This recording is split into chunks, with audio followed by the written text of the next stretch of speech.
ও মধুর নামটি নিলাম এ হৃদয় হাসে, ও মধুর নামে সুখ নেমে আসে, ও নামের তুলনা হবে না, হবে না, ও নামের তুলনা হবে না, হবে না, তুলনা নাই নাই নাই। এসো না আল্লাহর নামে গান গাই, এসো না মন প্রাণ জুড়াই, এসো না মন প্রাণ জুড়াই। আল্লাহর হাবিব সাল্লাল্লাহু আলাইহি ওয়াসাল্লাম গর্ত খনন করতেছে। ইতিমধ্যেই সেই ছিল হযরত জাবের রাদিয়াল্লাহু তাআলা আনহুর বাড়ি। জাবের রাদিয়াল্লাহু তাআলা আনহু রাসূলুল্লাহ সাল্লাল্লাহু আলাইহি ওয়াসাল্লামের দিকে একটু খেয়াল করে দেখলেন, হয়তো আল্লাহ রাসূল সাল্লাল্লাহু আলাইহি ওয়াসাল্লাম ক্ষুধার্ত, হয়তো কি ক্ষুধার্ত। আল্লাহর হাবিব সাল্লাল্লাহু আলাইহি ওয়াসাল্লামকে জাবের রাদিয়াল্লাহু তাআলা জিজ্ঞাসা করলেন, ওগো আল্লাহর হাবিব আপনি কি ক্ষুধার্ত? রাসূলুল্লাহ সাল্লাল্লাহু আলাইহি ওয়াসাল্লাম বললেন, জাবের রে, আজকে কয়েকদিন ধরে আমি রাসূল খাওয়া দাওয়া করি না, আমার চুলাতে আগুন জ্বলে না। জোরে বলেন আল্লাহু আকবার। যে রাসূল সাল্লাল্লাহু আলাইহি ওয়াসাল্লাম ক্ষুধার্ত অবস্থায় সাহাবীদের সঙ্গে উহুদের প্রান্তে গর্ত খনন করতেছে, ক্ষুধার্ত অবস্থায় সেই রাসূলের উম্মত হয়ে মানুষ এত সুন্দর থাকা অবস্থায়, এত সুন্দর নিয়ামত পাওয়ার পরে আমরা আল্লাহ রাব্বুল আলামিনের শুকরিয়া আদায় করি না। জোরে বলেন ঠিক কিনা? মা আয়েশা রাদিয়াল্লাহু তাআলা আনহা রাসূলুল্লাহ সাল্লাল্লাহু আলাইহি ওয়াসাল্লামকে একদিন বললেন, ও আল্লাহর হাবিব আপনার তো জীবনে কোনো গুনাহ নাই, আপনি তো কখনো মিথ্যা কথা বলেননি, আপনি তো কখনো গুনাহ করেননি, তাহলে আপনি ইবাদত করেন কি জন্য, নামাজ আদায় করেন কি জন্য? রাসূলুল্লাহ সাল্লাল্লাহু আলাইহি ওয়াসাল্লামকে কথা বললেন। আল্লাহর হাবিব বললেন, ও আয়েশা আমি কি আল্লাহ রাসূল আল্লাহ রাব্বুল আলামিনের শুকরিয়া আদায় করব না? আমি তো ইবাদত করি, আল্লাহ তাআলার শুকরিয়া আদায় করি। জোরে বলেন আল্লাহু আকবার। আমি আল্লাহ রাব্বুল আলামিন কি আদায় করি? শুকরিয়া আদায় করি। আজকে মানুষ আমাদের চোখ সুন্দর, হাত পা সুন্দর, দেখতে পারি, চলতে পারি, শুনতে পারি, কথা বলতে পারি, এত সুন্দর নিয়ামত পাওয়ার পরেও ফজরে আজান হয়, মুনাফিক মার্কা মুসলমান ঘুমিয়ে থাকে, মুসলমানের বাচ্চা হয়ে ঘুমিয়ে থাকে, মুসলমানের বাচ্চা হয়ে জোহরে আজান শোনা মাত্রই খেতে খামারে কাজ করে, মুসলমানের বাচ্চা হয়ে আসর আজান হওয়া মাত্রই বাজারে গিয়ে চাষটারে গিয়ে টিভি দেখে। কথা বলেন ঠিক কিনা? অথচ মুসলমানের সন্তান আজকে আমরা 5 ওয়াক্ত সালাত আদায় করি না। রাসূলুল্লাহ সাল্লাল্লাহু আলাইহি ওয়াসাল্লাম জাবের রাদিয়াল্লাহু তাআলা আনহুকে বলেন, জাবের আমি ক্ষুধার্ত। সঙ্গে সঙ্গে জাবের রাদিয়াল্লাহু তাআলা আনহু বাড়ির দিকে রওনা দিলেন, বাড়ির দিকে দৌড় দিলেন। বিবিকে বললেন, ওগো বিবি বাড়িতে কোনো খাবার আসেনি, বাড়িতে কোনো খাবারের ব্যবস্থা আসেনি, আমার হাবিব ক্ষুধার্ত অবস্থায় রাসূলুল্লাহ সাল্লাল্লাহু আলাইহি ওয়াসাল্লাম 1,000 সাহাবীদের সঙ্গে গর্ত খনন করতেছেন। জাবের রাদিয়াল্লাহু তাআলা আনহুর বিবি বলল, ওগো স্বামী বাড়িতে কিছু আটা আছে, বাড়িতে কিছু খাবার আছে, 5 থেকে 6 জনকে খাওয়ানো যাবে। জাবেরের বাড়িতে একটা ছোট্ট খাসি ছিল। জাবের রাদিয়াল্লাহু তাআলা আনহু খাসি জবাই করে দিলেন। আর বিবিকে বললেন, ওগো বিবি এই যে খাসির গোশত, বকরির গোশত তুমি রান্না করো, আর যতটুকু আটা আছে সেই আটা দিয়ে তৈরি রুটি তৈরি করো, এমন খাবার যে 6 থেকে 7 জনকে খাওয়ানো যাবে। কয় থেকে 6 থেকে কয় জনকে? 6 থেকে 7 জনকে খাবার খাওয়ানো যাবে। এই বলে বিবিকে এই কথা বলে জাবের রাদিয়াল্লাহু তাআলা আনহু রাসূলুল্লাহ সাল্লাল্লাহু আলাইহি ওয়াসাল্লামকে দিতে দুপুরবেলা দাওয়াতের জন্য আল্লাহর হাবিব সাল্লাল্লাহু আলাইহি ওয়াসাল্লামের নিকটে গেলেন। জাবের রাদিয়াল্লাহু তাআলা আনহু রাসূলুল্লাহ সাল্লাল্লাহু আলাইহি ওয়াসাল্লামকে বলেন, ওগো আল্লাহর হাবিব আমি জাবেরের বাড়িতে আপনার দুপুরবেলা খাবারের দাওয়াত। জোরে বলেন আল্লাহু আকবার। আমি জাবেরের বাড়িতে আপনি দুপুরবেলা খাবার খাবেন, আমি আপনাকে দাওয়াত দিলাম। রাসূলুল্লাহ সাল্লাল্লাহু আলাইহি ওয়াসাল্লাম দাওয়াতের কথা শোনা মাত্রই একটা উঁচু জায়গায় উঠে 1,500 সাহাবীকে লক্ষ্য করে বলেন, ও আমার সাহাবীরা তোমরা একটু কাজটা বন্ধ করে দাও, তোমাদের ভাই জাবের তার বাড়িতে তোমাদের সকলকে দুপুরবেলা খাবারের দাওয়াত দিয়েছে। জোরে বলেন আল্লাহু আকবার। বাড়িতে খাবার আছে কয় জনের? 6 থেকে কয় জনের? জোরে বলেন 6 থেকে। আর আল্লাহর হাবিব সাল্লাল্লাহু আলাইহি ওয়াসাল্লাম দাওয়াত দিয়েছে কয়জনকে? 1,500 সাহাবীকে। জাবেরের মনটা খারাপ না ভালো? জোরে বলে না, টেনশন না। বাড়িতে খাবার আছে 6 থেকে 7 জনের। সাহাবী দাওয়াত দিয়েছে কতজনকে? 1,500 সাহাবীকে দাওয়াত দিয়েছে আল্লাহ। সঙ্গে সঙ্গে জাবেরের মনটা ছোট হয়ে গেছে। দৌড়ে রাসূলুল্লাহ সাল্লাল্লাহু আলাইহি ওয়াসাল্লামকে দাওয়াত দিয়ে বাড়ির দিকে রওনা দিলেন। বিবিকে বলেন, ওগো বিবি, টেনশন চিন্তা, আমি তো বিপদের ভিতর পড়ে গেলাম। বিবি বলে, স্বামী কিসের বিপদ, কিসের টেনশন করেন, কিসের চিন্তা করেন, আপনার কি হয়েছে? আপনি তো রাসূলুল্লাহ সাল্লাল্লাহু আলাইহি ওয়াসাল্লামকে দাওয়াত দেওয়ার জন্য গেলেন, আপনি আবার এসে বলতেছেন আপনি বিপদের ভিতরে বলেছেন, কি অবস্থা, কি হয়েছে আপনার? সঙ্গে সঙ্গে জাবের রাদিয়াল্লাহু তাআলা আনহু বলেন, ওগো বিবি, আমি রাসূলুল্লাহ সাল্লাল্লাহু আলাইহি ওয়াসাল্লামকে গিয়ে বললাম, ওগো আল্লাহর হাবিব, আপনি সহ 5 থেকে 6 জনকে আমার বাড়িতে দুপুরবেলা খাবারের দাওয়াত, কিন্তু আল্লাহর হাবিব সাল্লাল্লাহু আলাইহি ওয়াসাল্লাম 1,500 সাহাবীকে দাওয়াত দিয়েছে। ওগো বিবি, আমার বাড়িতে খাবার আছে 5 থেকে 6 জন, 6 জনের, আমি কিভাবে 1,500 সাহাবীকে খাওয়াবো? টেনশন চিন্তা। আল্লাহ রাব্বুল আলামিন মা বোনদেরকে কি রকম জ্ঞান দিয়েছে দেখেন। জাবের রাদিয়াল্লাহু তাআলার স্ত্রী বলল, ওগো স্বামী, টেনশন করেন কি জন্য, চিন্তা করেন কি জন্য? ভরসা রাখতে হবে কার উপর? জোরে বলেন কার উপর? কিন্তু আমরা মানুষ আল্লাহর উপর ভরসা রাখি না, ভরসা রাখি কিস্তিওয়ালার উপর। জোরে বলেন ঠিক কিনা? কথা কন না? কিস্তিওয়ালার উপর ভরসা করে, ছেলে বিদেশে গেছে, ছেলের উপর ভরসা করে, জমি জমা করে, সাহাবাত করে, সাহাবাদের উপর ভরসা করে। কিন্তু মানুষ ভরসা রাখে না কার উপর? দাওয়াত খেতে এসেছে আমার 1,500 সাহাবী। জোরে বলেন আল্লাহু আকবার। দাওয়াত খেতে যাচ্ছে আমার 1,500 সাহাবী, আমি তোমার বাড়িতে এসেছি বাড়িওয়ালা হিসেবে। জোরে বলেন না সুবহানাল্লাহ। টেনশন করা কি জন্য? জাবের রাদিয়াল্লাহু তাআলা আনহুকে রাসূলুল্লাহ সাল্লাল্লাহু আলাইহি ওয়াসাল্লাম বলেন, জাবের, 1,500 সাহাবী যেহেতু আছে, 500 জন সাহাবীকে বসায়া দাও, আর তুমি খাবারের পাতিল থেকে শুধু খাবার দিবে, রুটির পাতিল থেকে রুটি দিবে, গোস্তর পাতিল থেকে গোস্ত দিবে, কিন্তু কখনো ঢাকনা উঠাবা না। কি উঠাবা না? জোরে বলেন। ঢাকনা উঠাবা না। তুমি খাবারের পাতিল থেকে খাবার দিবে, গোস্তর পাতিল থেকে গোস্ত দিবে, রুটির পাতিল থেকে রুটি দিবে, কিন্তু খবরদার খবরদার জাবের, কখনো ঢাকনা উঠাবা না। রাসূলুল্লাহ সাল্লাল্লাহু আলাইহি ওয়াসাল্লামের হুকুমে জাবের রাদিয়াল্লাহু তাআলা আনহু 500 জন সাহাবীকে বসায় দিলেন। রাসূলুল্লাহ সাল্লাল্লাহু আলাইহি ওয়াসাল্লাম নিজে নিজে খাবার দিচ্ছেন, আর জাবেরকে বলতেছে, জাবের, ঢাকনা উঠাবা না, ঢাকনা উঠাবা না, কখনোই ঢাকনা উঠাবা না। ঢাকনা উঠাচ্ছে না। জাবের রুটির পাতিল থেকে রুটি দেয়, গোস্তর পাতিল থেকে গোস্ত দেয়।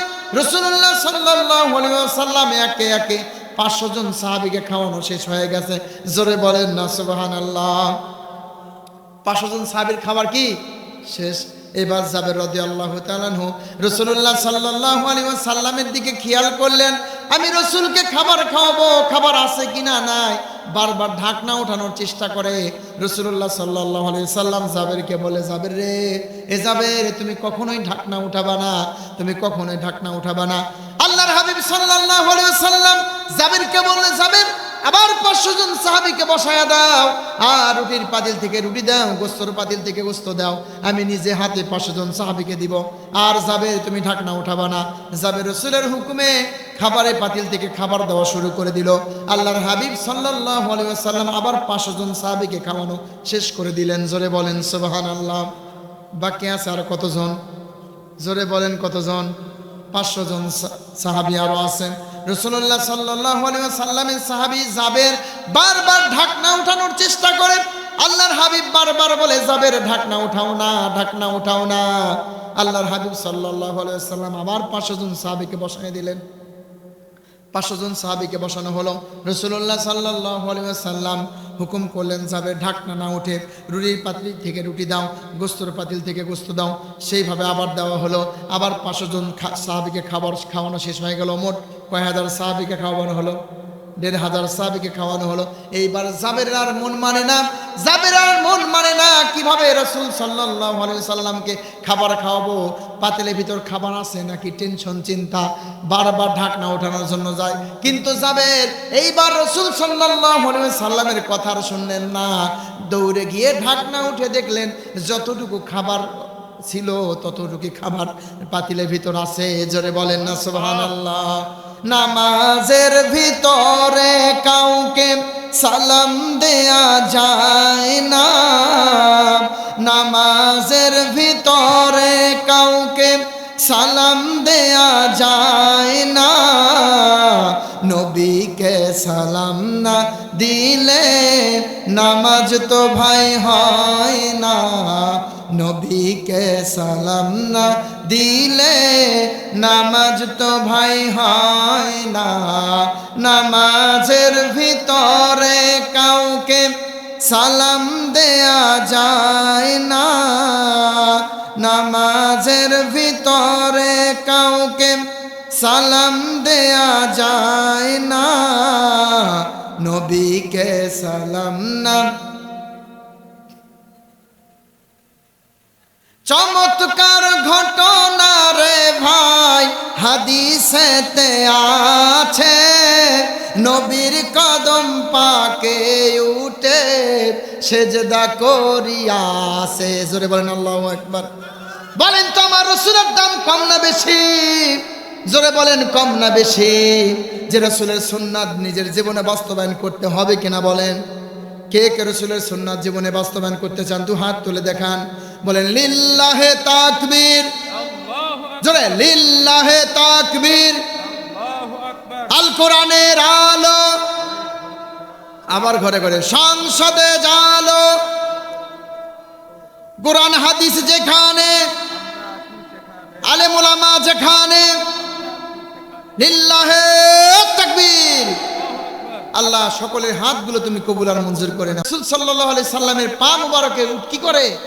চুমু খায়, সিজদা করে। জোরে বলেন না সুবহানাল্লাহ। চমৎকার ঘটনা রে ভাই হাদিসেতে আছে, নবীর কদম পাকে উঠে সেজদা করিয়াছে। আবু জাহেল মার্কা মানুষ নবীকে চেনে না, আবু জাহেল মার্কা মানুষ নবীকে চেনে না, নবীকে সালাম না দিলে নামাজ তো ভাই হয় না, নবীকে সালাম না। জোরে নামাজের ভিতরে কাউকে সালাম দেয়া যায় না, নামাজের ভিতরে কাউকে সালাম দেয়া যায় না, নবীকে সালাম না দিলে নামাজ তো ভাই হয় না।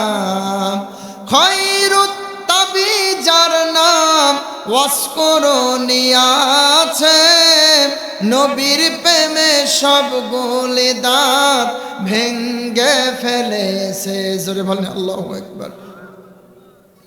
ওয়াসকরণী নাম শুনছেন বাবা? রাসূলুল্লাহ সাল্লাল্লাহু আলাইহি সাল্লামের যখন দাঁত মুবারক শহীদ হয়ে গেছে, ওয়াসকরণী শোনা মাত্রই তার দাঁতগুলো পাথর দিয়ে এক এক করে ভেঙে ফেলেছে। জোরে বলেন আল্লাহু আকবার। সে রাসূলের উম্মত, আমরা রাসূলের সুন্নাত পর্যন্ত রাখার চেষ্টা করি না। জোরে বলেন ঠিক কিনা? রাসূলের সুন্নাত কি বলেন তো?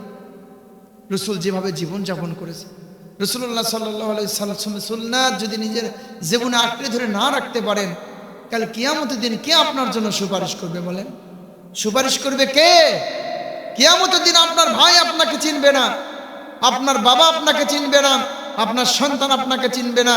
যে স্ত্রীকে এত সুন্দর করে খাবার খাওয়াচ্ছেন, দিন রাত কষ্ট করে যে স্ত্রীকে খুশি রাখার জন্য, সে সন্তানকে খুশি রাখার জন্য এত কষ্ট করলেন, সেই স্ত্রী সেই ছেলেবেলা আপনাকে ভুলে যাবে। কথা বলেন ঠিক কিনা? আমার আপনার দাম কতক্ষণ পর্যন্ত জানেন? যতক্ষণ পর্যন্ত আমার আপনার নিঃশ্বাস আছে। কি আছে? জোরে বলেন না কি আছে? নিঃশ্বাস শেষ, এক পয়সার তো দাম আছে। আমার পকেটের কানিতে যদি 1 টাকা পড়ে থাকে, কোন এক সময় কাজে আসবে কিনা বলেন? আসবে কিনা? তাও কাজে আসবে। কিন্তু আমি আপনি যদি মারা যায়, সকালবেলা মারা গেলাম, আসর পর্যন্ত রাখার মানুষ চিন্তা ভাবনা করে, জোহরের নামাজের পরেই মাটি দিতে হবে। লাশ বেশি সময় রাখা, কেউ বা বাঁশের ঝাড় কাটতে যাবে, কেউ বা কাফনের কাপড়, কেউ বা আবার কবর খুঁড়তে যাবে, কেউ বা আবার গোসলের জন্য চেষ্টা করবে। জোরে বলেন ঠিক কিনা? সেই মৃত্যুর পূর্বে আমাদেরকে মরতে হবে একবার। কিভাবে মরবেন? রসুলের সুন্নাতগুলো নিজের জীবনে বাস্তবায়ন করবেন, রসুলের সুন্নাত অনুযায়ী জীবনযাপন করবেন, আল্লাহ তাআলার হুকুম অনুযায়ী জীবনযাপন করবেন। জোরে বলেন সুবহানাল্লাহ। খায়রুত তাবি যার নাম ওয়াসকরণী আছে, নবীর প্রেমে সব গোলে দাঁত ভেঙ্গে ফেলেছে। উমান সালালাতে মাজার জিয়ারত করো না, উমান সালালাতে মাজার জিয়ারত করো না। নবীকে সালাম না দিলে নামাজ তো ভাই হয় না, নবীকে সালাম না দিলে নামাজ তো ভাই হয় না। জোরে নামাজের ভিতরে কাউকে, নামাজের ভিতরে কাউকে নবীকে সালাম না, নবীকে সালাম না। রাসূলুল্লাহ সাল্লাল্লাহু আলাইহি ওয়াসাল্লাম জাবেরের কথা ভুলে গেছেন না? মনে আছে? ভুলে গেলেন না? মনে আছে? রাসূলুল্লাহ সাল্লাল্লাহু আলাইহি ওয়াসাল্লাম ঢাকনা উঠাতে নিষেধ করলেন। জাবের রাদিয়াল্লাহু তাআলা আনহু ঢাকনা উঠানোর জন্য আবার বাতিলের দিকে গেলেন, গিয়ে দেখলেন খাবার যা ছিল তাই আছে। রাসূলুল্লাহ সাল্লাল্লাহু আলাইহি ওয়াসাল্লাম জাবেরকে বলে, জাবের, আল্লাহ পাক রব্বুল আলামিন তোমার এই খাবারের ভিতর এত পরিমাণ বরকত দিয়েছে, এত পরিমাণ বরকত দিয়েছে যে মদিনার সমস্ত মানুষ যদি তোমার বাড়িতে আজকে খাবার খেত, তোমার খাবার থেকে একটু পরিমাণও খাবার কমতো না। জোরে বলেন আল্লাহু আকবার। একটু খাবার কমতো না। তুমি ঢাকনা উঠালে কি জন্য? এটাই রাসূল সাল্লাল্লাহু আলাইহি সাল্লামের কি মুজিজা, কি মুজিজা।